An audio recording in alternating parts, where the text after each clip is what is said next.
উচ্চ মাধ্যমিক দেওয়ার পরে তোমরা ভাবছো আমরা একটা বিরাট কঠিন পরীক্ষা দিয়ে দিয়েছি।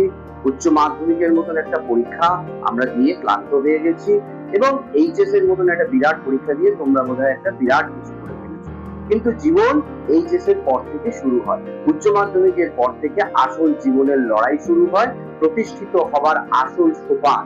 অর্থাৎ উচ্চ মাধ্যমিক পরীক্ষা দিয়ে যারা ক্লান্ত হয়ে গেছো, উচ্চ মাধ্যমিক দিয়ে যারা ভাবছো এবারে আনন্দ ফুর্তি করার সময়, বেড়ানোর সময়, ঘোরার সময়, তারা করতে থাকো, ঘুরতে থাকো, বেড়াতে থাকো, আনন্দ ফুর্তি করতে থাকো।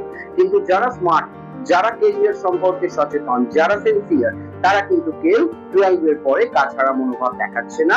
তারা কেউ কিন্তু ঘুরতে যাচ্ছে না, বেড়াতে যাচ্ছে না, আনন্দ ফুর্তি পার্টি করছে না।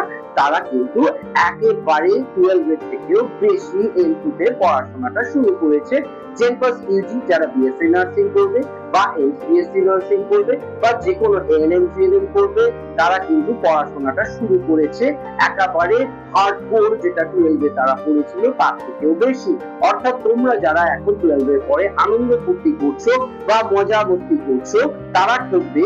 যারা এখন করছে তারা জিতবে এবং তারা এগিয়ে যাবে। তারা সরকারি কলেজে যখন চান্স পাবে বিএসসি নার্সিং বা এএনএম জিএনএম, তারা বাড়ির 18-19-20 লাখ টাকা বাঁচাবে এবং সঙ্গে সরকারি চাকরি পাবে। তুমি কিন্তু তখন স্ট্রাগল করবে এবং তখন তোমার জীবনটা কেটে হয়ে যাবে।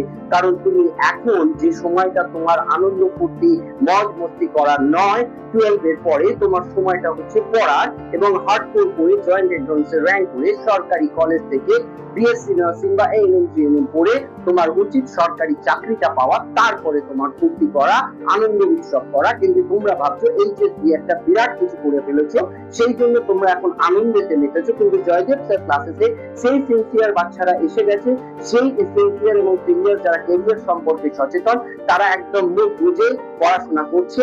তারা খুব হাইলি অ্যাটেনটিভলি পড়াশোনা করছে জেনপাস ইউজির জন্য, বিএসসি নার্সিং এর জন্য, এএনএম জিএনএম এর জন্য।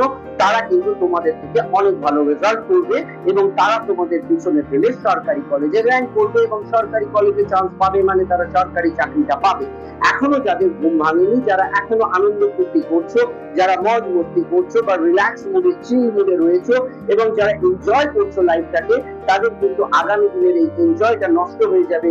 বাড়ির 17-18 লাখ টাকা খরচা হবে, সরকারি চাকরিটা পাবে না। কিন্তু যারা আজকে পরিশ্রম করছে, জয়দেব স্যার ক্লাসে পড়াশোনা করছে, তারা আগামী দিনে সরকারি কলেজে চান্স পাবে এবং সরকারি চাকরি পাবে, তোমাদের থেকে এগিয়ে যাবে।